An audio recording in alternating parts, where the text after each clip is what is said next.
13% کے اضافے کے بعد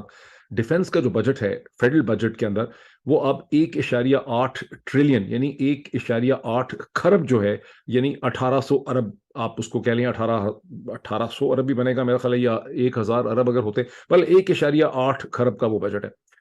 اب اس کے اوپر جو بحث ہو رہی ہے اس میں یہ ہے کہ اس کو لوگ کمپیئر کر رہے ہیں ایجوکیشن کے بجٹ کے ساتھ ہیلتھ کے بجٹ کے ساتھ. تھوڑی سی اس کی وضاحت کر دوں کہ ہیلتھ اور ایجوکیشن جو ہیں وہ پریڈومیننٹلی پرنسپلی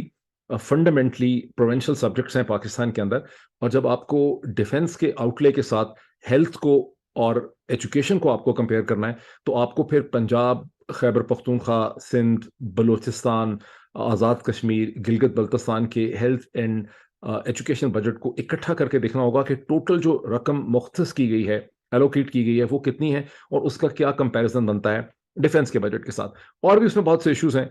کہ ایئر فورس کا بجٹ جو ہے وہ کتنا ہے, نیوی کا بجٹ کتنا ہے, بہت سے بجٹ سنگل لائن آئٹم ہیں اس کی کوئی ڈیٹیل نہیں ہوتی, لیکن میں ان سب چیزوں میں اس سٹیج پہ نہیں جا رہا, کسی سٹیج پہ جاؤں گا. اس وقت ایک چیز جو مجھے بہت اس میں دلچسپ لگتی ہے جو بڑی انٹریگنگ ہے وہ یہ کہ وہاں پر ذکر ہے, ویسے تو بڑی آرڈنری سی بات ہے, اس میں کوئی اتنی اچھمبے کی بات نہیں ہے کہ جو پینشنز کا بجٹ ہے وہ پہلے اگر 446 بلین تھا تو اب بڑھ کے وہ غالباً 563 جو میرا خیال ہے ہو گیا, 563 ہو گیا, مائی فگرز آر کریکٹ, 446 بلین سے 563 بلین ہو گیا. اور اس کے ساتھ ہی لکھا جیسے کہ لکھا جا رہا ہے کئی سالوں سے کہ یہ ڈیفنس بجٹ کا حصہ نہیں ہے بلکہ یہ جو سویلین نارمل سٹینڈرڈ پاکستان کا فیڈرل بجٹ ہے یہ اس کا حصہ ہے. یہ ڈیولپمنٹ آج سے چند برس پہلے ہوئی تھی, بہت سال ہو گئے ہیں اس کو, 7-8-10 سال ہو گئے. اور جب ایسا ہوا تھا غالباً جنرل کیانی صاحب کے زمانے کی بات ہے, تو اس کی ایکسپلینیشن یہ دی گئی تھی کہ ہندوستان کے اندر بھی ایسا ہی ہے اور جو ریٹائرڈ افسران ہوتی ہیں ان کی پینشن جو ہوتی ہے وہ ڈیفنس بجٹ سے نہیں ہوتی بلکہ ریگولر سٹینڈرڈ سویلین بجٹ سے ان کی ہوتی ہے. اور اس کی وجہ یہ ہے کہ یہ اب سویلین ہو چکے ہیں, یہ اب آرمی کی سروس کے اندر نہیں ہیں, یہ آرمی کی خدمات انجام نہیں دے رہے, یہ اب ایک سول لائف کا حصہ بن چکے ہیں اور ان کی پینشن جو ہے وہ ایک سویلین بجٹ کا حصہ ہونا چاہیے. ویسے تو جو کچھ بھی ڈیفنس بجٹ کے اندر ہے وہ بھی سویلین ہی کماتے ہیں, ملٹری نہ پاکستان میں یا دنیا میں کہیں پر بھی جو ملٹریز ہوتی ہیں ان کے پاس کوئی ایسا پروفیٹیبل, حالانکہ پاکستان کی ملٹری کے پاس فوجی فاؤنڈیشن, FWO, عسکری کے بہت سے فاؤنڈیشن, DHAs وغیرہ بہت سی ایسی چیزیں, لیکن جب آپ سم ٹوٹل میں اس کو دیکھتے ہیں تو جو ڈیفنس کا بجٹ ہے 1.8 ٹریلین کا, خرب کا, یہ کمائی پاکستان کے عوامی کرتے ہیں. اور یہ وہ کمائی کیسے کرتے ہیں؟ یہ وہ کمائی کرتے ہیں جب جو پروڈکشن کرتے ہیں, جو پاکستان سے ایکسپورٹس ہوتی ہیں, جو کپڑا بنتا ہے, جو دھاگا بنتا ہے, جو ٹی شرٹس بنتی ہیں, جو جوتے بنتے ہیں, جو باہر جاتے ہیں, اور اس کے علاوہ امپورٹ سٹیج کے اوپر جو ٹیکسز جو ہیں اور جو بھی کمائی وہ کرتے ہیں اس کے اوپر ٹیکسز دیتے ہیں, اور پھر بہت بڑے ٹیکسز پاکستان میں امپورٹ سٹیج کے اوپر لوگوں سے کاٹے جاتے ہیں, جس کا اکثر پاکستان میں لوگوں کو احساس بھی نہیں ہے. جس پہ پاکستان میں جتنی پیٹرولیم کی مصنوعات, پیٹرولیم پروڈکٹ باہر سے آتے ہیں ان سب کے اوپر بہت ہیوی ٹیکسیشن ہے. سگریٹ پاکستان میں جو بنتا ہے اس پہ بہت ہیوی ٹیکسیشن ہے. پاکستان میں سے 140-150 ملین ہینڈ ہیلڈ سیٹس ہیں, اور جو فون ہیں ان کے اوپر آلموسٹ 30% کے قریب جو ہے, 30% یا 27%, 30% کے سے زیادہ میرا خیال ہے, 35% کے قریب ان کے اوپر ٹیکسز جو ہیں, جب بھی ایک 100 روپے کا کارڈ یا 500 روپے کا کارڈ لیا جاتا ہے تو اس کے اوپر ٹیکسز لے لی جاتے ہیں. سو میرا کہنے کا مطلب یہ ہے, باٹم لائن یہ ہے کہ پیسہ اور ویلتھ جو بھی ہے اس کو پاکستان کے لوگ اپنا پیٹ کاٹ کے کماتے ہیں, اور ان ٹیکسز کے اوپر ہی ڈیفنس کا بجٹ چلتا ہے. But that is still not my point.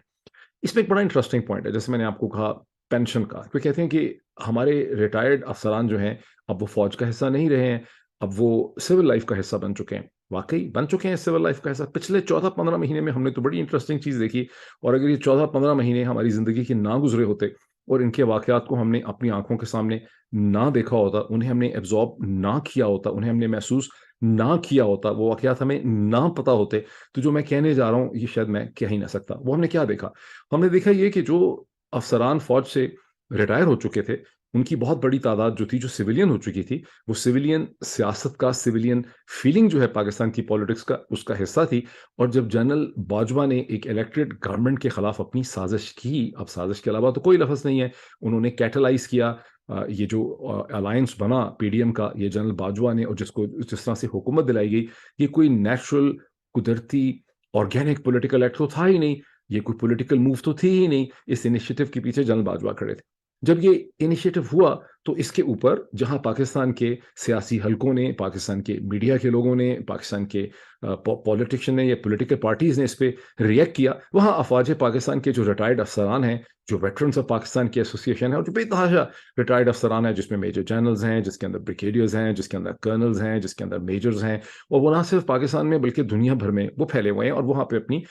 وہ اپنی عزت سے اپنی روٹی بھی کماتے ہیں. اس ملک میں بھی بہت زیادہ امریکہ کے اندر بڑے ریٹائرڈ آفیسرز ہیں جو کوئی ٹرکنگ کا کام کرتا ہے، کوئی لاجسٹک کا کام کرتا ہے، کوئی ویئر ہاؤسنگ کا کام کرتا ہے، کوئی آئی ٹی کا کام کرتا ہے، کوئی ریل، بہت کچھ کرتے ہیں. ان سب کو جو ہے جنرل باجوہ نے ایک ڈسپلن میں لانے کی کوشش کی. جو ہمارے تک خبر ہے کہ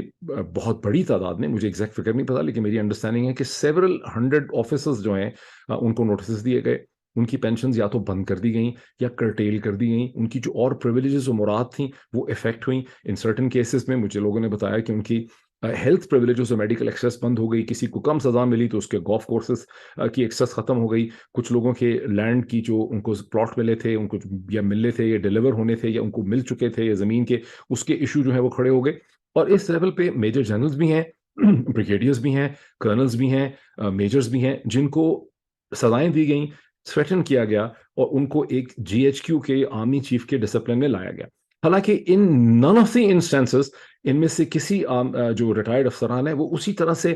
بڑا اسٹرانگلی فیل کرتے ہیں، پیشنیٹلی فیل کرتے ہیں افواج پاکستان کے لیے، جس طرح سے ایک سرونگ آفیسر فیل کرتا ہے. لیکن ان کو ایک سرٹن ڈسپلن میں اس طرح سے لایا گیا جس طرح سے وہ فوج کی ایکٹیو نوکری کرتے ہیں. حالانکہ جو بجٹ میکنگ کے لیول میں جو آرگومنٹ دیا گیا جنرل کیانی صاحب کے زمانے سے، جس کو مسلسل دہرایا جا رہا ہے کہ یہ اب فوج کا حصہ نہیں ہے، تو فوج کا حصہ نہیں ہے تو فوج کے ڈسپلن کا بھی حصہ نہیں ہے، اور ان کو جو پینشن ملنی ہے وہ ان کو سویلین بجٹ سے ملنی ہے. حالانکہ ویسے سارا بجٹ ہی بیچارے سویلینز ہی لاتے ہیں کما کے، لیکن ان کو جو پینشن ملنی ہے وہ سویلین بجٹ سے ملنی ہے چونکہ یہ فوج کا حصہ نہیں ہے. تو اگر یہ فوج کا حصہ نہیں ہے تو آپ ان کو فوج کے ڈسپلن میں کیسے لے کر آ رہے ہیں؟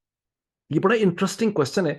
اس کو سوچیں ذرا، اس کے اوپر ڈیبیٹ کرنے کی ضرورت ہے. اس کی تمام جو مینیفیسٹیشنز ہیں، اس کی جو امپلیکیشنز ہیں، ان کو دیکھنے کی ضرورت ہے. آرمی آفیسرز جو فوج سے ریٹائر ہو گئے ہیں وہ فوج کا حصہ نہیں ہے، خود فوج کہہ رہی ہے کہ فوج کا حصہ نہیں ہے، اسی لیے ان کو ڈیفنس بجٹ سے پینشن نہیں دی جا رہی. لیکن ان کو پھر آپ کس لاجک سے، کس ریزننگ سے، کس ریشنلٹی سے پولیٹیکلی اپنے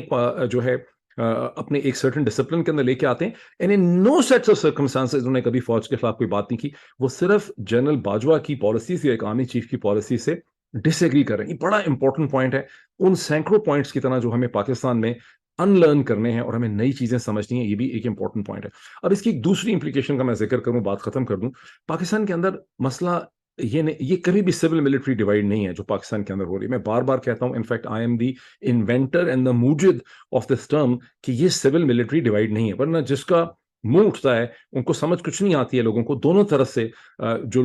لوگ پاکستان کے لوگوں پہ ظلم ڈھا رہے ہیں، انہوں نے بھی اپنے آپ کو افواج پاکستان کے نام اور اس کی اصطلاح کے پیچھے چھپایا ہوا ہے. وہ مسلسل جو گڈ ول پائی جاتی ہے for the armed forces of Pakistan, اس کو ڈسیپیٹ کر رہے ہیں، اس کو یوز کر رہے ہیں، اس کو خرچ کر رہے ہیں. It's like a bank balance. اگر آپ کے بینک میں 1 ارب روپیہ پڑا تھا، آپ اس 1 ارب روپے کو مسلسل بلیڈ کر رہے ہیں اپنے کسی پروجیکٹ کے لیے. جیسے ایم بی ایس نے جمال خشوگی کے مرڈر کے بعد سعودی عرب کے ایسٹس کو، اس کی ریجنل اور انٹرنیشنل پوزیشن کو لیوریج کیا پوری دنیا میں، اپنے آپ کو اس مصیبت سے نکالنے کے لیے جو ان کے خلاف مغربی دنیا کے اندر کھڑی ہوگی. ان کے پاس بہت پیسے تھے، انہوں نے اس کو یوز کر لیا. اسی طرح سے یہاں پاکستان کے اندر ایک ویسٹڈ انٹرسٹ جو ہیں وہ آرم فورسز آف پاکستان کی جو گڈ ول، جو پرسٹیج، جو رسپیکٹ اور جو عزت ہے، اس کو مسلسل خرچ کر رہے ہیں اپنے آپ کو مضبوط کرنے کے لیے یا بچانے کے لیے یا اپنے پولیٹیکل ایجنڈے کو آگے چلانے کے لیے. اس میں صرف کوئی آرمی چیف اور جنرلز نہیں ہیں، اس کے اندر نواز شریف بھی ہیں، اس میں مریم نواز بھی ہیں، اس کے اندر آصف علی زرداری بھی ہیں، اس کے اندر بلاول بھی ہیں، اس کے اندر اور بہت سے پولیٹیشین ہیں. یہ سب فوج کے پیچھے اس وقت چھپے ہوئے ہیں. وہ جو بڑے میاں صاحب کا تھا نا کہ ساڑا اپنا چیف ہونا چاہیے. لیکن اس کی ایک اور بھی امپلیکیشن ہے جو میں ابھی بات کر رہا ہوں، وہ یہ کہ پاکستان کے اندر اس چیز کو کویشچن ہی نہیں کیا گیا. جس طرح سے ریٹائرڈ آرمی افسران کو ابھی بھی فوج کا حصہ سمجھا جا رہا ہے، لیکن یہ کہانی ریٹائرڈ آرمی افسران پہ نہیں ختم ہو رہی، ہم سب کو ہی فوج کا حصہ سمجھا جاتا ہے. یعنی جتنے بھی پاکستان میں لوگ ہیں، ہم سب سے یہ ایکسپیکٹ کیا جاتا ہے کہ ہم آرمی چیف کی اسی طرح سے عزت کریں، اس کے نام سے ڈریں، خوفزدہ ہو جائیں، خواب میں بھی نہ سوچیں وہ آرمی چیف کے بارے میں کوئی ایسی چیز جس سے کہ آرمی چیف کوئی ایموشنلی ڈس پڑتی ہو یا ان کو کوئی ان کے ماتھے کے اوپر شکن آتی ہو. یعنی ہم ان کے بارے میں کوئی